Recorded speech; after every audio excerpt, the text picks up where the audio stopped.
রাষ্ট্রপতি শাহাবুদ্দিন চুপ্পু তার দীর্ঘ রহস্যময় নীরবতা ভেঙে অবশেষে 5ই আগস্ট জুলাই গণ অভ্যুত্থান দিবস উপলক্ষে এক বাণী পাঠিয়েছেন সংবাদ মাধ্যমে। কিন্তু সে বাণীর ভাষা পড়ে তার রহস্যময় নীরবতা ভেঙে তিনি কথা বলেছেন সে কথা বিশ্বাস না করে সাধারণ জনগণ কৌতূহলী হয়ে উঠেছে যে এ কোন রহস্য আছে এমন বাণীর পেছনে। প্রেসিডেন্ট শাহাবুদ্দিন এই বাণীতে বলেছেন যে ফ্যাসিবাদী অপশাসনের বিরুদ্ধে চূড়ান্ত বিজয়ের দিন নাকি 5ই আগস্ট। মানে যেই আওয়ামী লীগ সরকারের রাষ্ট্রপ্রধান ছিলেন, যে আওয়ামী লীগ সরকারের আমলে সংসদ দ্বারা নির্বাচিত হয়েছেন প্রেসিডেন্ট শাহাবুদ্দিন, স্পিকার শিরীন শারমিন চৌধুরী তাকে শপথ পড়িয়েছেন, যেই আওয়ামী লীগ সরকারের আমলে তিনি সংবিধানের প্রধান রক্ষক হিসেবে মানে বাংলাদেশের প্রধানতম সাংবিধানিক পদে অধিষ্ঠিত হয়েছেন, সেই শাসন ব্যবস্থাকে, সেই আমলকে তিনি ফ্যাসিবাদী অপশাসন বলছেন এবং 5ই আগস্টকে চূড়ান্ত বিজয়ের তারিখ বলছেন। এখন মানুষ কেন সন্দেহ করছে যে হয়তো বন্দুকের নল ঠেকিয়ে আওয়ামী লীগ আমলের এই রাষ্ট্রপতি শাহাবুদ্দিন চুপ্পুকে দিয়ে এমন বাণী লিখিয়ে নেওয়া হলো। আবার অনেকে যারা আরো বেশি কল্পনাপ্রবণ কিংবা আমি আসলে বলবো ইতিহাস পড়ে পড়ে সন্দেহপ্রবণ হয়ে উঠেছেন, তাদের কেউ কেউ এমন সন্দেহ করছেন যে বঙ্গভবনের ভেতর এরই মধ্যে রাষ্ট্রপতি শাহাবুদ্দিনকে মেরেই ফেলা হয়েছে কিনা, তার নামে এসব বাণী কোনো ভূতে লিখে সংবাদ মাধ্যমে পাঠাচ্ছে কিনা। কারণ দেখুন, রাষ্ট্রপতি শাহাবুদ্দিনকে যদি আপনারা 5ই আগস্টের পর থেকে বিবেচনা করেন, 5ই আগস্ট তারিখে কিন্তু তিনি জাতির উদ্দেশ্যে একটা ভাষণ দেন 3 বাহিনী প্রধানকে পেছনে রেখে। সে সময় তিনি বলেন একটা অন্তর্বর্তীকালীন সরকার গঠিত হবে যারা খুব দ্রুত একটা নির্বাচন দেবে এবং খালেদা জিয়া যথাশীঘ্রই মুক্তি পাবেন। এছাড়া তার মুখ থেকে আমরা শেখ হাসিনা ফ্যাসিবাদী শাসক ছিলেন, ছাত্র জনতা ফ্যাসিবাদী শাসনের বিরুদ্ধে চূড়ান্ত বিজয় অর্জন করেছে, 5ই আগস্টের মতো একটা আবেগপ্রবণ দিনে যারা আন্দোলনে অংশগ্রহণ করেছিল তাদের জন্য এমন দিনে, কিংবা প্রেসিডেন্ট শাহাবুদ্দিনের নিজের যেদিন বুঝে যাওয়ার কথা যে তিনি মহা বিপদে পড়েছেন, কারণ তাকে তার যে নিয়োগকর্তা সরকার এবং সংসদ এই দুই আসলে এই ছাত্র জনতার অভ্যুত্থানের মধ্য দিয়ে শেষ হয়ে গেছে, তাকে সংসদ ভেঙে দিতে হচ্ছে, নতুন সরকার গঠন করতে হচ্ছে এবং তিনি মূলত বঙ্গভবনে এই রাজপ্রাসাদে একেবারে একা। সে সময়ও রাষ্ট্রপতি শাহাবুদ্দিনের মুখ থেকে শেখ হাসিনা ফ্যাসিবাদী অপশাসনের বিরুদ্ধে ছাত্র জনতার চূড়ান্ত বিজয় এমন কোনো কথা শোনা যায় না। এই রাষ্ট্রপতি শাহাবুদ্দিনের কাছে গিয়ে ডক্টর মোহাম্মদ ইউনূস সহ উপদেষ্টা পরিষদ 8ই আগস্ট শপথ গ্রহণ করেন এবং তার মাধ্যমে আসলে রাষ্ট্রের এই সর্বোচ্চ সাংবিধানিক পদ রাষ্ট্রপতি শাহাবুদ্দিনের পদটিকে এক রকমের বৈধতা দেন এই ছাত্র জনতার অভ্যুত্থানের মাধ্যমে গড়ে ওঠা অন্তর্বর্তীকালীন সরকারটি। অন্যদিকে যেই সরকারের কোনো সাংবিধানিক বৈধতা নেই, মানে বাংলাদেশে তো কোনো উপদেষ্টা পরিষদের কোনো সাংবিধানিক কাঠামো বর্তমান সংবিধানে নাই, আপনারা সকলেই সেটা জানেন। সেই অবস্থায় এই যে বঙ্গভবনে ঢুকে রাষ্ট্রপতি শাহাবুদ্দিনের কাছ থেকে শপথ গ্রহণ করে আসাটাই আসলে একমাত্র সাংবিধানিক ভিত্তি দেয় তো এই বর্তমান অন্তর্বর্তীকালীন সরকারের প্রধান উপদেষ্টা ডক্টর মোহাম্মদ ইউনূস এবং তার উপদেষ্টা পরিষদকে। এরপরেও দফায় দফায় প্রেসিডেন্ট শাহাবুদ্দিনের কাছে গিয়ে উপদেষ্টা পরিষদের কলেবর বেড়েছে, তারা নানা সময়ে শপথ নিয়েছেন। এরপর নভেম্বর মাসের দিকে জুলাই আগস্ট আন্দোলনের মাস্টার মাইন্ড বিরাট বিপ্লবী ফরহাদ মজহারের সাক্ষাৎ শিষ্য মাহফুজ আলম গিয়েও কিন্তু শপথ নেন এই রাষ্ট্রপতি শাহাবুদ্দিনের কাছ থেকে। সে সময় গিয়ে তিনি হঠাৎ তেলেবেগুনে জ্বলে ওঠেন যে বঙ্গভবনে তখনও বঙ্গবন্ধুর ছবি ঝুলছে, কিন্তু যে সংবিধানকে রক্ষা করার জন্যে শপথ নিয়ে এলেন সর্বোচ্চ সাংবিধানিক পদাধিকারীর কাছ থেকে মাহফুজ আলম, সেই সংবিধানে এখনো লেখা আছে যে বাংলাদেশের সকল সরকারি বাসভবনে, রাষ্ট্রীয় কার্যালয়ে এবং বাসভবনে বঙ্গবন্ধুর ছবি ঝোলার কথা। কিন্তু মাহফুজ আলম সে সময় বঙ্গবন্ধুর ছবি টেনে নামিয়ে এই নিয়েও পোস্ট দিলেন ফেসবুকে যে তিনি বঙ্গভবনে শপথ নিয়েছেন বটে কিন্তু বঙ্গবন্ধুর ছবি নামিয়ে এসেছেন। এর আগে আপনাদের মনে থাকবে সেপ্টেম্বর মাসে হাসনাত আবদুল্লাহর নেতৃত্বে ছাত্র জনতার যে দল দিয়ে তারা প্রধান বিচারপতি সহ আপিল বিভাগ, সুপ্রিম কোর্টের সকল বিচারপতিকে পদত্যাগ করিয়ে সেখানে তাদের পছন্দ মতো লোক বসালেন, প্রধান বিচারপতি নিয়োগ করলেন, সেই ছাত্র জনতার বাহিনী নিয়ে হাসনাত আব্দুল্লাহ কিন্তু সেপ্টেম্বরে 48 ঘন্টার মধ্যে প্রেসিডেন্ট শাহাবুদ্দিনকে নামিয়ে ফেলতে হবে এই দাবি নিয়ে বঙ্গভবনও ঘেরাও করেছিলেন। রহস্যময় কারণে সেখান থেকেও তারা সরে আসেন। কারণ ওই যে বলছিলাম, রাষ্ট্রপতি শাহাবুদ্দিন ছাড়া ডক্টর মোহাম্মদ ইউনূসের অন্তর্বর্তীকালীন সরকারের আসলে আর কোনো বৈধতা থাকে না। কারণ বর্তমান সংবিধান ছুঁয়েই তারা শপথ নিয়েছেন। এই সংবিধানকেই ছুঁড়ে ফেলে দিলে এই উপদেষ্টা পরিষদের কাকে কাকে যে ছাত্র জনতার দাবির মুখে ঝুলে পড়তে হয় তার কোনো ঠিক নেই। সেটা উপলব্ধি করেই আসলে এই 5ই আগস্ট জুলাই ঘোষণাপত্র নামে জামায়াতে ইসলামীর নেতা সৈয়দ মোহাম্মদ তাহেরের ভাষায় যে রচনা ডক্টর মোহাম্মদ ইউনূস পাঠ করেছেন, সেখানে তারা না ছুঁড়ে ফেলেছেন সংবিধান, না রাষ্ট্রপতির পদত্যাগের দাবিকে কোনো ঘোষণায় বা কোনো দাবিতে রূপান্তর করতে পেরেছেন। তার মানে রাষ্ট্রপতি শাহাবুদ্দিনকে চাকরিতে টিকিয়ে রাখতে হচ্ছে ডক্টর মোহাম্মদ ইউনূসদের নিজেদের সাংবিধানিক বৈধতা টিকিয়ে রাখার জন্য। এই কথাটা উপলব্ধি করার কারণে মাহফুজ আলমের গুরু কিংবা আসিফ নজরুল টিটকারি দিয়ে বিভিন্ন প্রকাশ্য সমাবেশে গত কয়েক মাসে যাকে বলেছেন যে তিনি বোধহয় জাতির পিতা হিসেবে তাকে ঘোষণা না দিলে থামবেন না, সেই ফরহাদ মাজহার এই সাম্প্রতিক সময়েও কিন্তু বলেছেন যে একটা বিপ্লবী সরকারের কাঠামো দরকার। এই সংবিধানের ভিত্তিতে যদি সরকার পরিচালনা চলতে থাকে, বাংলাদেশ পরিচালিত হতে থাকে, তাহলে নাকি বাংলাদেশ ফ্যাসিবাদী অপশাসন থেকে কিছুতেই মুক্তি পাবে না। কিন্তু আসিফ নজরুল আগেও যেমনটা বলেছেন যে সাংবিধানিক ধারাবাহিকতা রক্ষা না করলে আসলে এই উপদেষ্টা পরিষদ থেকে শুরু করে পুরো বাংলাদেশী একটা অনিশ্চয়তার দিকে চলে যাবে।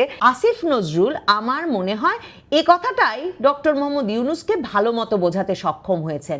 এছাড়াও দেখেন, বিএনপি কিন্তু বরাবর বলে এসেছে সাংবিধানিক কাঠামো রক্ষা করতে হবে, কারণ সংবিধান থাকলেই এই সংবিধানের ওপর ভিত্তি করে এই অন্তর্বর্তীকালীন সরকারকে বাঁচিয়ে রেখে দ্রুত নির্বাচনের মাধ্যমে দ্রুত ক্ষমতায় যেতে পারবে বিএনপি। সে কারণেই আপনাদের মনে আছে কিনা জানি না, কি আশ্চর্য, আওয়ামী লীগ আমলের প্রেসিডেন্ট শাহাবুদ্দিনের প্রতি বিএনপি নেতাদের কি অনুরাগ যে নভেম্বরে যখন মাহফুজ আলম বঙ্গভবনে গিয়ে বঙ্গবন্ধুর ছবি নামিয়ে ফেললেন, রুহুল কবির রিজভী আহমেদ বললেন এই কাজটা একদম ঠিক হয়নি। এর আগেও খন্দকার মোশতাক শেখ মুজিবের ছবি নামিয়েছিলেন, সে ছবি নাকি বঙ্গভবনে আবার তুলেছিলেন প্রেসিডেন্ট জিয়া। কাজেই বিএনপির এবং ডক্টর মোহাম্মদ ইউনূসের অত্যন্ত গুরুতর প্রয়োজন আছে প্রেসিডেন্ট শাহাবুদ্দিনকে এবং 72-এর সংবিধানকে টিকিয়ে রাখা। আমি বারবার নবনীতা চৌধুরীর বয়ানে বলছিলাম যে সংবিধান বাতিল হলে কি হবে, সংবিধান যদি জুলাই ঘোষণাপত্রের মাধ্যমে এই মাহফুজ আলম কিংবা হাসনাত সার্জিসরা গলা মিলিয়ে যেভাবে বলে আসছিলেন এর আগে যে জুলাই ঘোষণাপত্রের মাধ্যমে মুজিববাদী সংবিধান বাতিল হয়ে যাবে, সে সংবিধান বাতিল হলে কি হবে, ছাত্র জনতা গণভবনের মতো বঙ্গভবন অভিমুখে রওনা দেবে এবং হাসনাতরা রাষ্ট্রপতি শাহাবুদ্দিনকে টেনে হিচড়ে বঙ্গভবন থেকে বের করে এনে রাজপথে ঝুলিয়ে দেবে। আমি বারবার বলছিলাম এই সংবিধান বাতিল হলে শুধু রাষ্ট্রপতি তো নয়, আরো যে 3 পদে 3 জন অধিষ্ঠিত আছেন খুব গুরুত্বপূর্ণ তাৎপর্যপূর্ণ পদে আওয়ামী লীগ আমল থেকে, বিমান বাহিনী প্রধান, সেনাবাহিনী প্রধান, নৌবাহিনী প্রধান, মানে সশস্ত্র বাহিনীর 3 প্রধান, তাদের কি হবে? তাদেরকে ক্যান্টনমেন্ট থেকে বের করে আনা হবে নাকি ক্যান্টনমেন্টে একের পর এক ব্যক্তিরা ঝুলে পড়বেন? এই সব প্রশ্নের কোনো উত্তর না পেয়ে আসলে ডরে ভয়ে মাহফুজ আলম পর্যন্ত সিটিয়ে পড়েছেন। তিনিও বুঝেছেন বঙ্গভবন থেকে বঙ্গবন্ধুর ছবি নামিয়ে আনা যত সহজ তত সহজ নয় এই বঙ্গভবন থেকে প্রেসিডেন্ট শাহাবুদ্দিন চুপ্পুকেও টেনে হিচড়ে বের করে আনলেন নিজের পথটা ধরে রাখা। তখন যদি সংবিধানবিহীন রাষ্ট্রপতিবিহীন যিনি নিজে সংবিধানের সর্বোচ্চ পদে অধিষ্ঠিত থেকে এই সাংবিধানিক কাঠামোটাকে টিকিয়ে রাখছেন সেই ব্যক্তিটিকে যদি রাজপথে বের করে এনে ঝুলিয়ে দেওয়া হয়, তাহলে বিপ্লব প্রতি বিপ্লব, বিপ্লব প্রতি বিপ্লব, মানে মাহফুজ আলমের গুরু ফরহাদ মাজহার যেই সম্ভাবনায় সবচেয়ে বেশি উত্তেজিত হয়ে পড়েন, সবচেয়ে বেশি শিহরিত বোধ করেন, সেই সম্ভাবনায় যে আসলে মাহফুজ আলমের হেয়ার রোডের বাড়িতেও ঢুকে কেউ অন্তর্বর্তীকালীন সরকারের অংশ হওয়ার কারণে, মানে একটা বিপ্লবী সরকারের অংশ না হয়ে একটা সংবিধান রক্ষার শপথ নেওয়া এবং প্রেসিডেন্ট শাহাবুদ্দিনের কাছে শপথ নেওয়া সরকারের মন্ত্রী হিসেবে তার হেয়ার রোডের বাড়িতে ঢুকে তাকেও যদি কেউ বের করে এনে রাজপথে ঝুলিয়ে দেন, তাহলে মাহফুজ আলম কি করবেন?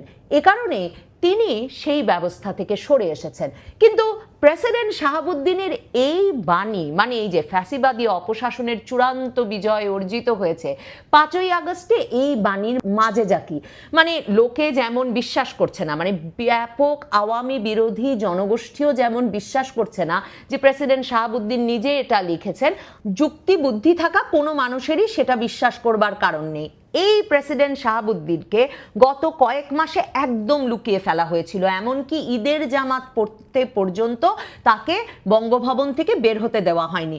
তার বিজয় দিবসের অনুষ্ঠান, মানে বঙ্গভবনের রাষ্ট্রপতির আমন্ত্রণে বিজয় দিবসে বিশিষ্ট ব্যক্তিরা যাবেন, সেটা চিরকালের একটা উদযাপনের অংশ, রাষ্ট্রীয় উদযাপনের অংশ, সেটা বয়কট করেছিল বৈষম্য বিরোধী ছাত্র আন্দোলনের নেতারা, এবং সে ভয়ে এখন পর্যন্ত বঙ্গভবনে একমাত্র শপথ পড়তে যাওয়া ছাড়া আর কোনো উপদেষ্টা কোনো অনুষ্ঠানে যান নাই। তার অনুষ্ঠানগুলোতে, বিজয় দিবস, স্বাধীনতা দিবস, ঈদের অনুষ্ঠান, এগুলোতে বরাবর গিয়ে তার সাংবিধানিক সর্বোচ্চ পদাধিকারটিকে সম্মান জানিয়ে এসেছে সশস্ত্র বাহিনীর 3 প্রধান, এবং সেনা প্রধান নানা সময়ে তার সঙ্গে নিয়মিত যে সাক্ষাৎ করবার কথা সেটাও চালিয়ে গেছেন। এ কারণে সামাজিক যোগাযোগ মাধ্যমে এ সন্দেহ দানা বেঁধে উঠেছে যে বঙ্গভবনের ভেতরে আদৌ কেউ আছেন নাকি তাকে মেরে ফেলে একটা বাণী ছড়িয়ে দেওয়া হয়েছে। কারণ দেখুন, এর আগে আরেকটা ঘটনা ঘটেছে।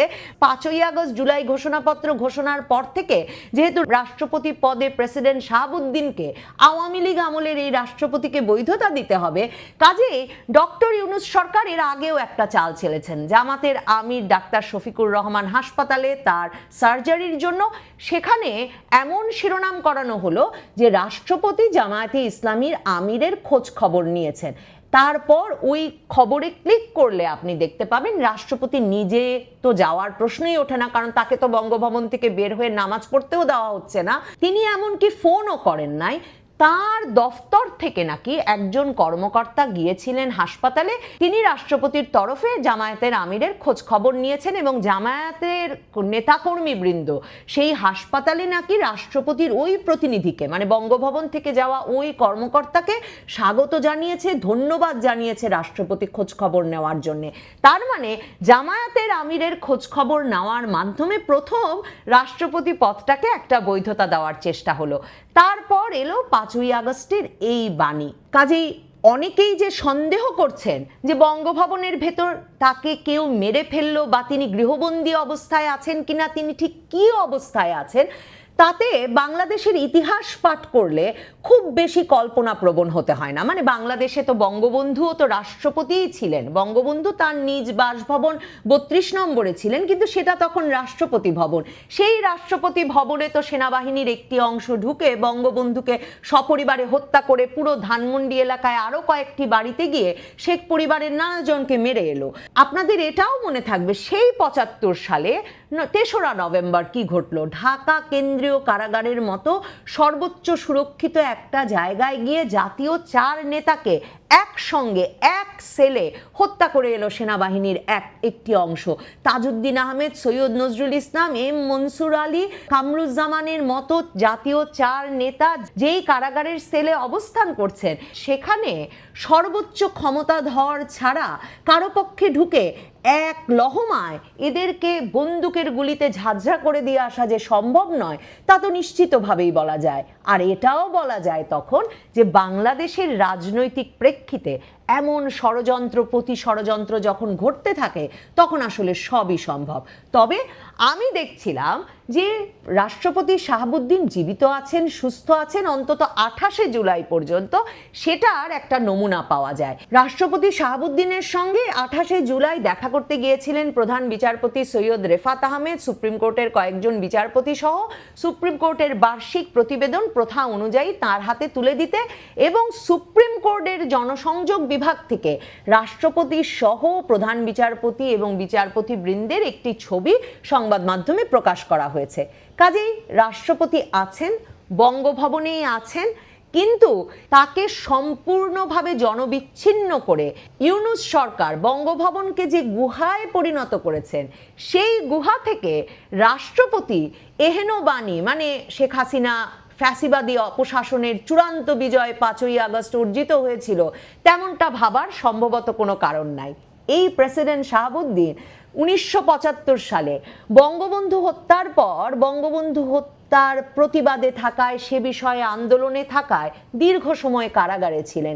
1966 সাল থেকে তিনি ছাত্রলীগের রাজনীতির সঙ্গে জড়িত ছিলেন। 1971 সালে পাবনায় মুক্তিযুদ্ধ সংগঠনের অন্যতম বীর সেনানী ছিলেন এই রাষ্ট্রপতি শাহাবুদ্দিন। এহেন রাষ্ট্রপতি শাহাবুদ্দিনকে কত কষ্টে যে ডক্টর ইউনূস সরকার, তার উপদেষ্টা বৃন্দ এবং তাদের ঘনিষ্ঠ রাজনৈতিক শক্তিগুলোকে মেনে নিতে হচ্ছে, তা বুঝতে আপনার আমার অসুবিধা হওয়ার কথা না। তবে আপাতত এটুকু নিশ্চিত যে ডক্টর মোহাম্মদ ইউনূস সংবিধানের গুরুত্ব বুঝেছেন নিজের প্রাণ আর নিজের পদ বাঁচাতে। কাজেই আপাতত সাংবিধানিক সর্বোচ্চ পদাধিকারী প্রেসিডেন্ট চুপ্পুর চাকরিটি স্থায়ী হয়েছে, পাকা হয়েছে, তার জান প্রাণ রক্ষা পেয়েছে। নিশ্চিত থাকুন, যেদিন সংবিধান যাবে, যেদিন বঙ্গভবন থেকে প্রেসিডেন্ট শাহাবুদ্দিনকে বের হতে হবে, সেদিন ডক্টর মোহাম্মদ ইউনূসের মসনদও টিকবে না। ডক্টর মোহাম্মদ ইউনূস আর তার আইন উপদেষ্টা আসিফ নজরুল সহ তার পরামর্শকরা নিশ্চয়ই